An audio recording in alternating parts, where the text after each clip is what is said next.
Assalamualaikum warahmatullahi wabarakatuh.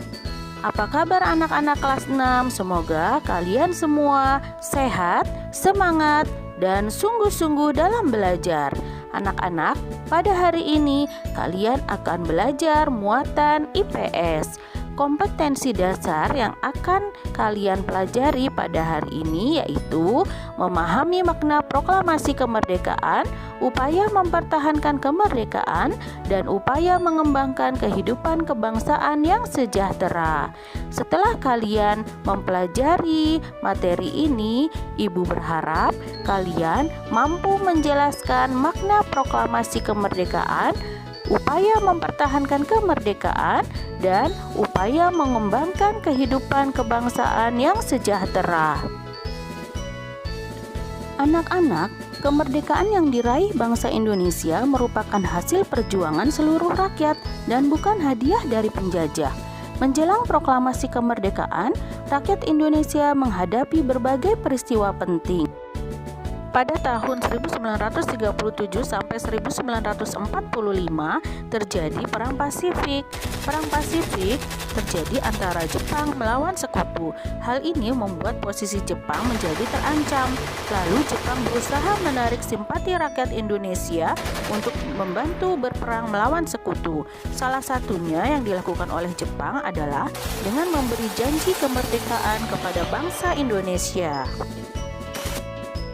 Untuk mewujudkan janji kemerdekaan kepada bangsa Indonesia, maka pada tanggal 1 Maret 1945, Jepang mengumumkan berdirinya Badan Penyelidik Usaha-Usaha Persiapan Kemerdekaan Indonesia yang disingkat dengan BPUPKI. BPUPKI dalam bahasa Jepang disebut Dokuritsu Junbi Chosakai. Tujuan dibentuknya BPUPKI adalah untuk mempelajari dan menyelidiki hal-hal yang dibutuhkan dalam membentuk negara Indonesia merdeka. BPUPKI ini beranggotakan 63 orang dengan Rajiman Wedjodiningrat sebagai ketuanya dan Raden Panji Suroso sebagai wakilnya. BPUPKI melaksanakan sidang pertamanya pada tanggal 29 Mei sampai 1 Juni 1945 di Gedung Chosangiin yang saat ini bernama Gedung Pancasila. Anak-anak, ada 3 tokoh yang mengusulkan rancangan dasar negara pada sidang BPUPKI. Di antaranya yaitu Profesor Muhammad Yamin, Dr. Supomo, dan Insinyur Soekarno. Untuk merumuskan dasar negara sesuai usulan dalam rapat BPUPKI, dibentuklah Panitia 9 yang diketuai oleh Soekarno. Anggotanya yang lainnya adalah Dr. Andes Muhammad Hatta, A.A. Maramis, Abdul Kahar Muzakir, Abi Kusno Cokro Sujoso, Haji Agus Salim, Mr. Ahmad Subarjo, Mr. Muhammad Yamin, dan Kiai Haji Wahid Hasim. Pada tanggal 22 Juni 1945, Panitia 9 berhasil merumuskan dasar negara yang disebut sebagai Piagam Jakarta atau Jakarta Charter. Nah, anak-anak, ini adalah isi dari Jakarta Charter. Atas usul Muhammad Hatta, kalimat pertama Piagam Jakarta diubah menjadi Ketuhanan Yang Maha Esa. Hal ini dilakukan untuk menjaga persatuan dan kesatuan Indonesia yang rakyatnya terdiri atas berbagai agama. Para pemuka agama Islam sepakat atas usul tersebut. Setelah disepakati oleh seluruh anggota, Piagam Jakarta dijadikan pembukaan UUD 1945. Selanjutnya, pada tanggal 10 sampai 16 Juli 1945, BPUPKI mengadakan sidang yang kedua. Sidang ini menghasilkan rancangan Undang-Undang Dasar untuk Indonesia Merdeka. Setelah berhasil menyelesaikan tugasnya, BPUPKI dibubarkan. Selanjutnya dibentuklah Panitia Persiapan Kemerdekaan Indonesia yang disingkat dengan PPKI pada tanggal 7 Agustus 1945. Dalam bahasa Jepang, PPKI disebut Dokuritsu Junbi Inkai. Tugasnya adalah menetapkan dan mengesahkan rancangan dasar negara yang telah dibuat oleh BPUPKI. Ketua PPKI adalah Soekarno dan wakilnya adalah Muhammad Hatta. Anggota PPKI seluruhnya berjumlah 21 orang. Pada 9 Agustus 1945, 3 tokoh penting Indonesia yaitu Soekarno, Muhammad Hatta, dan Rajiman Wedjodiningrat menemui Marsekal Terauchi di Dalat, Vietnam. Dalam pertemuan ini, Jepang menyatakan akan memberikan kemerdekaan kepada Indonesia melalui PPKI. Atas nama sekalian rakyat, saya mengucapkan beribu-ribu terima kasih atas pengumuman ini hari, yaitu hendak dilantiknya dengan lekas Panitia Persiapan Kemerdekaan Indonesia. Kami sekalian amat terharu atas luhur budi Yang Maha Mulia Tenno Heka.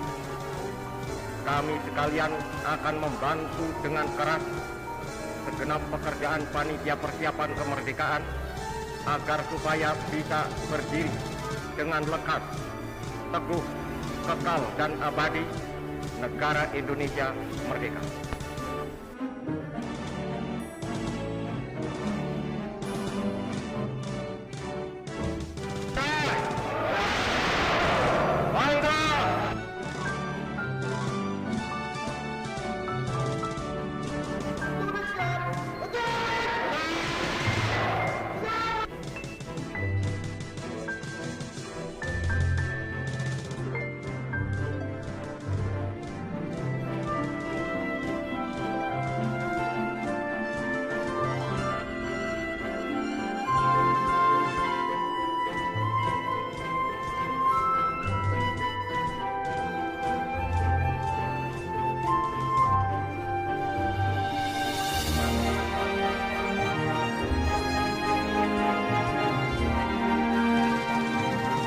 Sekali lagi merdeka.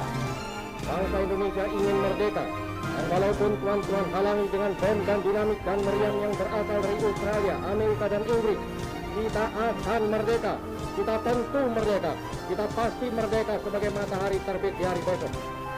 Janganlah tuan-tuan mencoba memikat hati kami dengan kata-kata.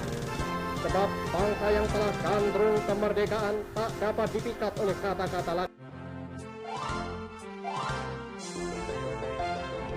Pada tanggal 14 Agustus 1945, Jepang menyerah terhadap sekutu karena dua kota di negaranya yaitu Nagasaki dan Hiroshima dibom atom oleh Amerika dan sekutunya. Ketika Sultan Syahrir dari golongan muda mendengar berita kekalahan Jepang terhadap sekutu, ia pun menemui Soekarno untuk mendesak agar segera dilakukan proklamasi kemerdekaan Indonesia. Namun Soekarno menolak usulan tersebut karena menginginkan agar proklamasi dilakukan melalui sidang PPKI. Lalu Sultan Syahrir dan golongan muda lainnya mengadakan rapat di Lembaga Bakteriologi di Jalan Pegangsaan Timur, Jakarta. Hasil rapat tersebut menyatakan bahwa proklamasi harus segera dilaksanakan. Mereka pun kemudian menjemput dan membawa Soekarno dan Muhammad Hatta ke Rengas Dengklok. Tujuannya untuk menjauhkan kedua tokoh tersebut dari pengaruh Jepang sehingga mau memproklamasikan kemerdekaan Indonesia secepat mungkin.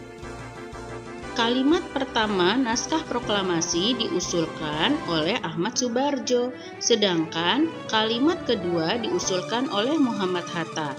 Naskah tersebut kemudian ditulis tangan oleh Soekarno di secarik kertas. Selanjutnya, naskah tersebut diketik oleh Sayuti Melik. Setelah naskah proklamasi disetujui, Muhammad Hatta mengusulkan agar seluruh anggota PPKI yang hadir menandatangani naskah tersebut. Namun, Soekarni mengusulkan agar Soekarno dan Muhammad Hatta saja yang menandatangani sebagai wakil bangsa Indonesia. Akhirnya, hanya Soekarno dan Muhammad Hatta yang menandatangani naskah proklamasi. Proklamasi. Kami, bangsa Indonesia, dengan ini menyatakan kemerdekaan Indonesia. Hal-hal yang mengenai pemindahan kekuasaan dan lain-lain diselenggarakan dengan cara saksama dan dalam tempo yang sesingkat-singkatnya. Jakarta, 17 Agustus 1945, atas nama bangsa Indonesia, Soekarno Hatta.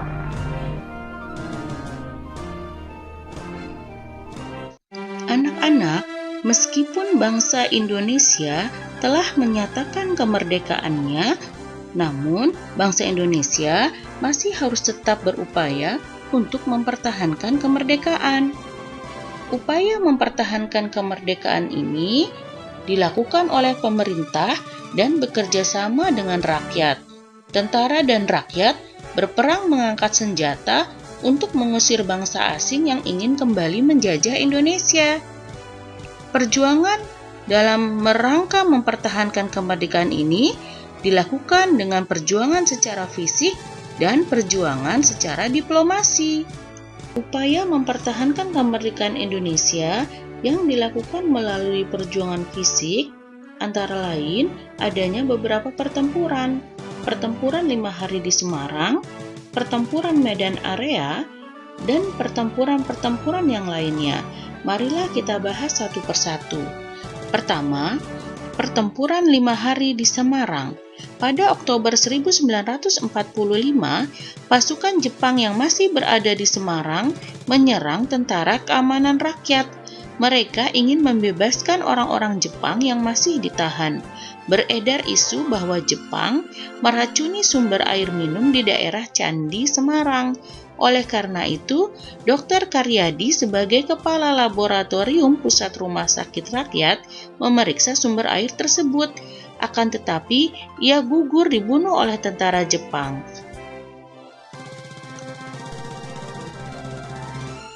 Gugurnya Dr. Karyadi menyulut kemarahan rakyat, sehingga terjadi pertempuran pada tanggal 15-19 Oktober 1945 di Simpang 5 atau Tugu Muda antara pasukan TKR melawan tentara Jepang yang dipimpin oleh Mayor Kido. Pertempuran ini dihentikan setelah diadakan gencatan senjata. Kedua, pertempuran Medan Area. Pasukan Inggris yang dipimpin oleh Brigadir Jenderal Kelly mendarat di Medan pada 9 Oktober 1945. Mereka datang bersama tentara Netherlands Indies Civil Administration atau disingkat NICA Belanda. Tujuan kedatangan mereka adalah membebaskan tentara Belanda yang ditawan oleh Jepang. Pada 13 Oktober 1945, seorang anggota NICA menginjak-injak bendera merah putih. Hal ini menyebabkan pertempuran antara tentara Indonesia dan tentara Belanda. Pada 18 Oktober 1945, Sekutu menuntut agar rakyat Indonesia menghentikan pertempuran dan menyerahkan senjatanya. Akan tetapi, rakyat Indonesia menolak. Pada 1 Desember 1945, Sekutu memasang papan bertuliskan Fixed Boundaries Medan Area atau batas resmi daerah Medan. Sekutu menetapkan secara sepihak batas kekuasaan mereka. Akibatnya, terjadilah pertempuran yang dikenal sebagai Pertempuran Medan Area. Ketiga, pertempuran Bandung Lautan Api. Tentara Sekutu bersama NICA memasuki kota Bandung pada bulan Oktober 1945. Mereka kemudian mengeluarkan peringatan agar para pemuda menyerahkan senjata yang dirampas dari tangan Jepang. Peringatan tersebut tidak dituruti oleh rakyat sehingga terjadilah pertempuran.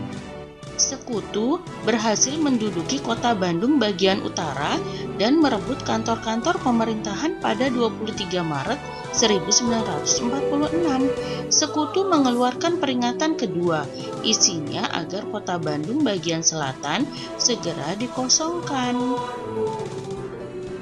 Pada saat itu, terjadilah pertempuran Bandung Lautan Api. Salah satu pahlawan yang gugur dalam pertempuran Bandung Lautan Api yaitu bernama Muhammad Toha.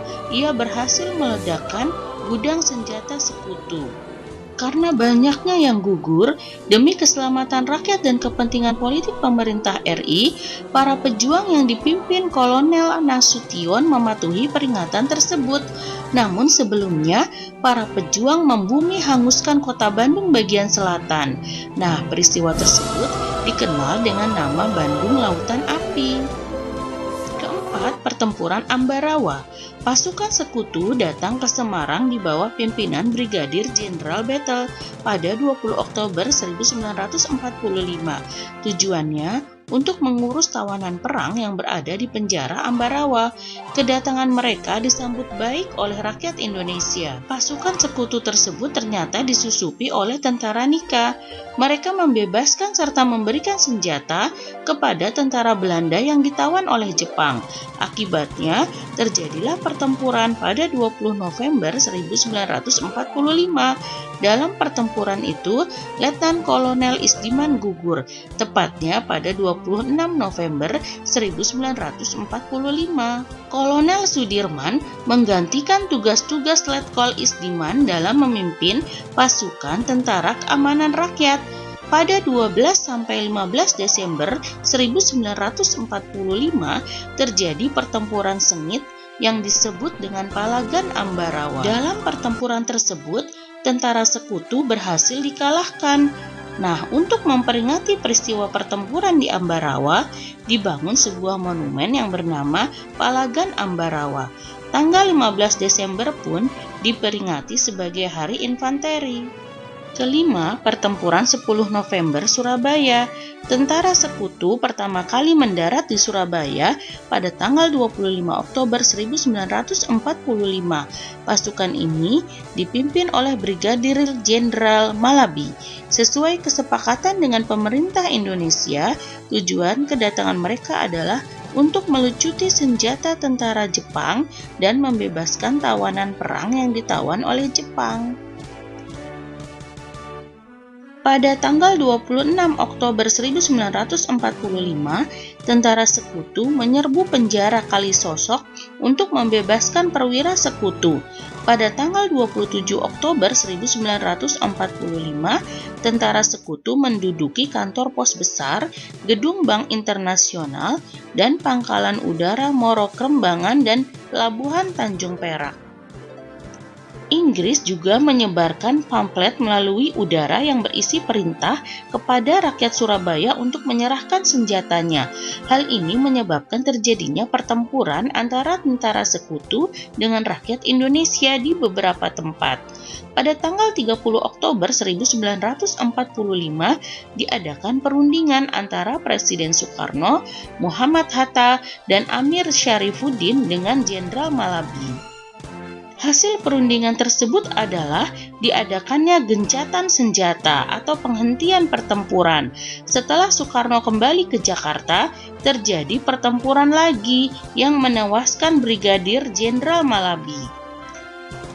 Pada tanggal 9 November 1945, Sekutu mengeluarkan ultimatum yang berisi pemimpin dan pemuda Surabaya diharuskan berkumpul di tempat yang ditentukan dengan tangan di atas kepala selambat-lambatnya pukul 6 untuk menandatangani pernyataan menyerah tanpa syarat pada tanggal 10 November 1945. Apabila tidak dilaksanakan, maka Surabaya akan digempur baik dari darat, laut, maupun udara oleh Sekutu. Ultimatum tersebut ditolak. Rakyat Surabaya di bawah pimpinan Bung Tomo bertekad untuk mempertahankan kota Surabaya sampai titik darah penghabisan. Melalui pidatonya, ia mengobarkan semangat para pejuang untuk melawan musuh. Pertempuran berjalan dengan sengit. Tingginya semangat juang rakyat Surabaya membuat tentara Inggris kesulitan dalam memberikan perlawanan. Namun, Sekutu dapat menduduki Surabaya karena menang dalam persenjataan. Nah, tanggal 10 November diperingati sebagai Hari Pahlawan untuk mengenang gigihnya rakyat Surabaya mempertahankan kemerdekaan. Nah, anak-anak, itulah beberapa pertempuran yang dihadapi oleh bangsa Indonesia dalam upaya mempertahankan kemerdekaan. Selanjutnya, kita akan mempelajari tentang perjuangan diplomasi yang dilakukan oleh bangsa Indonesia dalam mempertahankan kemerdekaan. Yang pertama adalah Perjanjian Linggarjati. Inggris mengajak Indonesia dan Belanda berunding untuk menyelesaikan perselisihan. Perundingan antara Indonesia dan Belanda dilakukan pada tanggal 10 November 1946 dan disebut dengan Perundingan Linggarjati.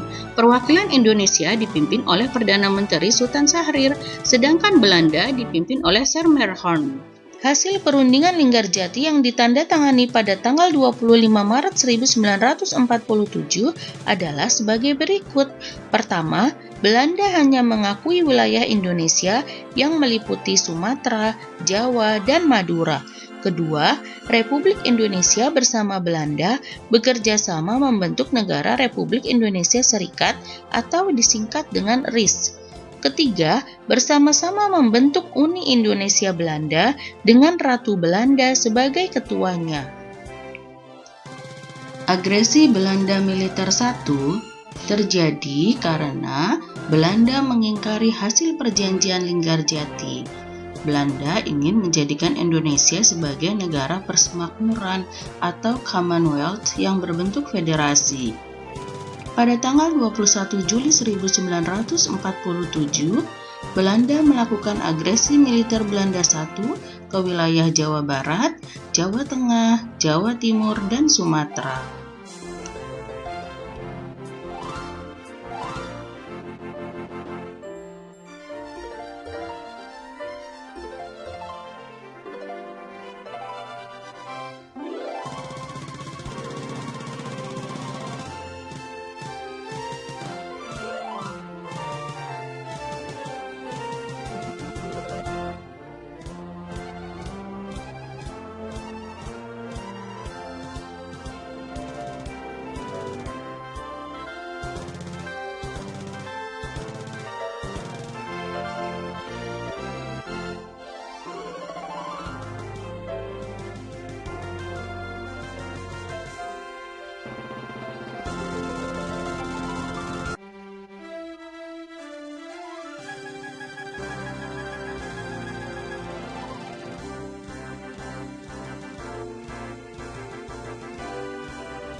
Perjuangan diplomasi selanjutnya adalah Perjanjian Renville.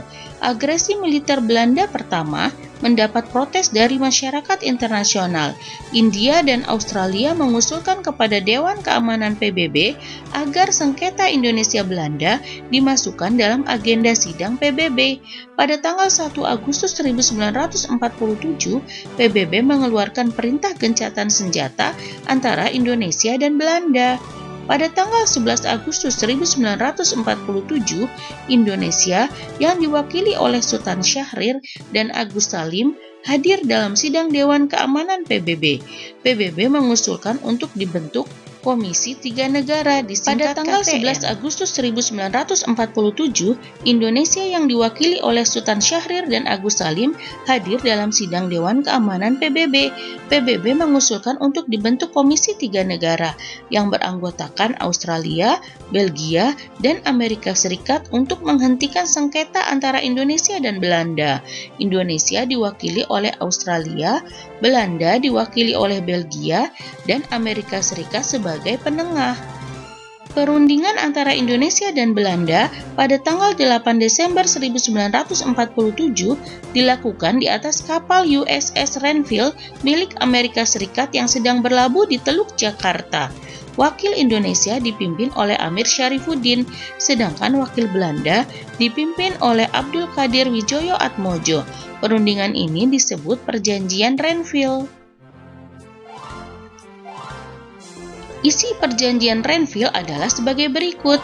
Pertama, Belanda hanya mengakui wilayah Indonesia yang meliputi Jawa Tengah, Yogyakarta, sebagian Jawa Barat, dan Sumatera. Kedua, Belanda tetap berdaulat atas seluruh wilayah Indonesia sampai dengan terbentuknya Republik Indonesia Serikat atau RIS. Ketiga, Republik Indonesia merupakan bagian dari RIS. Keempat, tentara RI yang berada di daerah kekuasaan Belanda harus ditarik ke daerah Republik Indonesia. Agresi Belanda Militer II. Pada tanggal 18 Desember 1948, Belanda mengumumkan bahwa mereka tidak terikat lagi dengan Perjanjian Renville. pada tanggal 19 Desember 1948, Belanda mengadakan agresi militer 2 ke ibu kota Republik Indonesia, yang pada saat itu yaitu Yogyakarta. Akibatnya, Presiden Soekarno ditangkap oleh Belanda. Presiden Soekarno memerintahkan Syafruddin Prawira Negara melalui radio untuk membentuk Pemerintah Darurat Republik Indonesia di Bukit Tinggi, Sumatera Barat. Para pejuang yang dipimpin oleh Jenderal Sudirman tetap melakukan perlawanan terhadap Belanda. Pada tanggal 1 Maret 1949, Indonesia yang dipimpin oleh Letkol Soeharto menyerang Yogyakarta.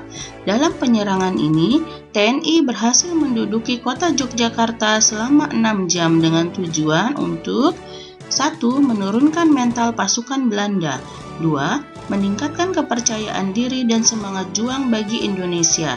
3. Menunjukkan kepada dunia internasional bahwa Indonesia masih ada. Agresi militer Belanda II mendapat berbagai protes dari dalam maupun luar negeri. Indonesia melaporkan agresi militer II kepada Dewan Keamanan PBB. Negara-negara lain kemudian mendesak agar Indonesia dan Belanda segera mengadakan perundingan. Perjuangan diplomatik selanjutnya adalah Perjanjian Rumroyen. Perjanjian Rumroyen ditandatangani di Jakarta pada tanggal 7 Mei 1947. Pihak Indonesia dipimpin oleh Muhammad Rum dengan anggota Muhammad Hatta dan Sultan Hamengkubuwono ke-9, sedangkan Belanda diwakili oleh Van Rooyen. Oleh karena itu, perjanjian ini disebut Perjanjian Rumroyen. Isi Perjanjian Rumroyen adalah sebagai berikut. Pertama, penghentian tembak-menembak atau gencatan senjata antara Indonesia dan Belanda. Kedua, pengembalian pemerintahan Republik Indonesia ke Yogyakarta. Ketiga, pembebasan para pemimpin Republik Indonesia yang ditahan oleh Belanda. Keempat, segera mengadakan konferensi meja bundar di Den Haag, Belanda. Selanjutnya, Konferensi Meja Bundar. Konferensi Meja Bundar dilaksanakan pada tanggal 23 Agustus sampai 2 November 1949 di Den Haag, Belanda. Sebagai tindak lanjut dari Perjanjian Rumroyen, delegasi Indonesia dipimpin oleh Muhammad Hatta, delegasi negara federal atau Bijeenkomst voor Federal Overleg atau BFO dipimpin oleh Sultan Hamid II. Delegasi Belanda dipimpin oleh Mr. van Maarseveen. United Nations Commission for Indonesia atau disingkat UNCI sebagai pengawas dan penengah diwakili oleh Kritschley. Hasil KMB adalah sebagai berikut. Pertama, dibentuknya Republik Indonesia Serikat dan Belanda akan menyerahkan kedaulatan kepada RIS pada akhir Desember 1949. Kedua, akan dibentuk Uni Indonesia Belanda. Ketiga, Irian Barat akan diserahkan kepada RIS setahun setelah penyerahan kedaulatan oleh Belanda. Selanjutnya, upaya mengembangkan kehidupan kebangsaan yang sejahtera. Kemerdekaan bangsa Indonesia sudah kita rasakan selama lebih dari 70 tahun. Saat ini kita tidak perlu lagi berperang melawan penjajah untuk mempertahankan kemerdekaan. Tugas bangsa Indonesia saat ini adalah mengisi kemerdekaan demi mencapai kehidupan bangsa yang sejahtera. Kesejahteraan bangsa Indonesia sebagian besar adalah tanggung jawab pemerintah. Oleh karena itu, pemerintah melakukan pembangunan nasional di berbagai bidang di seluruh pelosok negeri. Pembangunan nasional adalah upaya secara terus-menerus untuk mencapai kehidupan bangsa yang sejahtera. Contoh kegiatan pembangunan nasional di Indonesia antara lain yaitu yang pertama, pembangunan di bidang pendidikan. Pembangunan di bidang pendidikan bertujuan untuk mencerdaskan kehidupan bangsa dan meningkatkan kualitas sumber daya manusia Indonesia. Contoh pembangunan di bidang pendidikan antara lain sebagai berikut, yaitu pertama, pemerintah membangun banyak gedung sekolah dan fasilitas penunjangnya, seperti perpustakaan dan tempat ibadah di sekolah. Yang kedua, pemerintah memberikan bantuan berupa peralatan sekolah seperti buku dan komputer ke sekolah. Yang ketiga, pemerintah memberi beasiswa pendidikan kepada siswa, mahasiswa, dan dosen berprestasi. Lalu yang keempat, memasukkan pendidikan karakter bangsa seperti moral, toleransi antar umat beragama, hak asasi manusia, dan peduli lingkungan dalam kurikulum pendidikan. Anak-anak, kedua, pembangunan di bidang transportasi.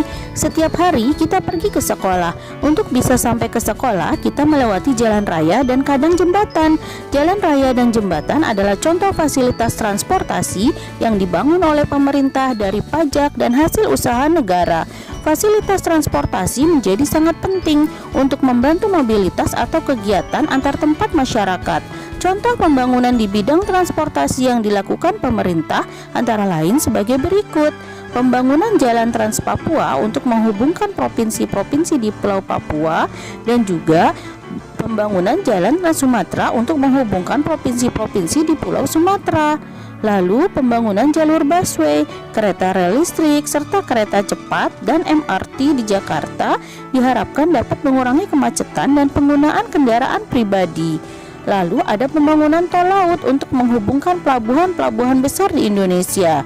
Dan ada juga pembangunan bandara-bandara baru di seluruh wilayah Indonesia. Ketiga, pembangunan di bidang sosial. Pembangunan di bidang sosial bertujuan untuk meningkatkan kualitas manusia dan hubungan antar masyarakat. Contoh pembangunan di bidang sosial adalah sebagai berikut. Memberikan izin pembentukan organisasi-organisasi sosial kemasyarakatan, mendirikan panti sosial untuk menampung anak terlantar, gelandangan, dan pengemis. Diharapkan dengan adanya pembangunan di bidang sosial, maka akan meningkatkan rasa kebersamaan dan persatuan, dan juga dapat meningkatkan dan memeratakan kesejahteraan rakyat Indonesia. Keempat, pembangunan di bidang budaya. Indonesia memiliki kekayaan berupa keberagaman budaya bangsa. Untuk melestarikan dan mengembangkannya, pemerintah mengadakan pembangunan di bidang budaya. Contohnya sebagai berikut: pendirian Taman Budaya sebagai pusat pengembangan budaya, pemberian bantuan dana bagi para pengusaha di bidang industri budaya, pendirian museum budaya yang menampilkan beragam budaya bangsa. Kelima, pembangunan di bidang pariwisata. Beragam fasilitas di tempat wisata dapat memberikan banyak keuntungan bagi kemajuan dan kesejahteraan masyarakat di sekitar daerah wisata. Contoh kegiatan meningkatkan bidang pariwisata antara lain sebagai berikut: mempromosikan daerah-daerah wisata di Indonesia dalam pameran pariwisata di dalam dan luar negeri, membangun sarana pendukung pariwisata seperti jalan menuju tempat wisata, dan mengadakan pertukaran budaya dengan negara-negara lain. Keenam, pembangunan di bidang komunikasi. Era globalisasi ditandai dengan adanya kemajuan yang pesat di bidang komunikasi. Komunikasi memegang peran penting dalam kehidupan masyarakat saat ini. Oleh karena itu, pemerintah terus mengadakan pembangunan di bidang komunikasi. Contohnya seperti berikut: mengembangkan jaringan internet dan fasilitas telekomunikasi lainnya di berbagai wilayah Indonesia, membuat undang-undang tentang penggunaan internet serta sarana komunikasi lainnya, memeratakan pembangunan di bidang komunikasi di seluruh wilayah Indonesia. Nah, dengan adanya pembangunan di bidang komunikasi, masyarakat dapat menggunakan internet dan sarana komunikasi secara benar dan bertanggung jawab. Ketujuh, pembangunan di bidang kesehatan. Kesehatan adalah kebutuhan utama manusia. Kesehatan tubuh kita harus senantiasa kita jaga. Jika tubuh kita tidak sehat, aktivitas sehari-hari kita akan terganggu. Apabila seseorang menderita sakit, kegiatan atau pekerjaannya akan terganggu. Akibatnya penghasilannya pun akan berkurang. Memperbaiki tingkat kesehatan masyarakat menjadi salah satu kewajiban pemerintah. Perbaikan kesehatan termasuk upaya untuk meningkatkan kesejahteraan masyarakat. Apabila tingkat kesehatan di suatu negara rendah, biaya kesehatan yang harus dikeluarkan masyarakat dan pemerintah menjadi lebih tinggi. Oleh karena itu, pemerintah giat melakukan pembangunan di bidang kesehatan. Contoh pembangunan di bidang kesehatan yang dilakukan pemerintah adalah sebagai berikut: mendirikan pusat-pusat pelayanan kesehatan seperti puskesmas, posyandu, dan rumah sakit daerah, menyiapkan anggaran dana untuk membiayai asuransi kesehatan masyarakat, memberi penyuluhan kesehatan bagi masyarakat, meningkatkan kualitas sarana kesehatan di seluruh daerah di Indonesia. Nah, anak-anak, Kegiatan pembangunan nasional yang dilakukan oleh pemerintah merupakan sebuah upaya untuk mengembangkan kehidupan kebangsaan yang sejahtera. Namun, sebagai rakyat kita sudah semestinya ikut membantu kelancaran program pembangunan nasional tersebut. Keikutsertaan masyarakat untuk mendukung kegiatan pembangunan nasional dapat dilakukan dengan cara-cara berikut. Yang pertama, membayar pajak tepat waktu. Kedua, menjaga dan merawat hasil-hasil pembangunan. Yang ketiga, memberi saran dan kritik kepada pemerintah terkait pelaksanaan pembangunan. Keikutsertaan masyarakat dalam pembangunan nasional dapat memperlancar pelaksanaan kegiatan pembangunan tersebut. Kita pun semakin mudah untuk menikmati hasil pembangunan tersebut. Dengan demikian, kesejahteraan bangsa Indonesia dapat tercapai dengan baik dan merata. Anak, demikianlah materi yang dapat Ibu sampaikan. Semoga kalian sebagai generasi penerus bangsa dapat memajukan negara Indonesia dan dapat mengembangkan kehidupan kebangsaan Indonesia yang sejahtera. Terima kasih. Wassalamualaikum warahmatullahi wabarakatuh.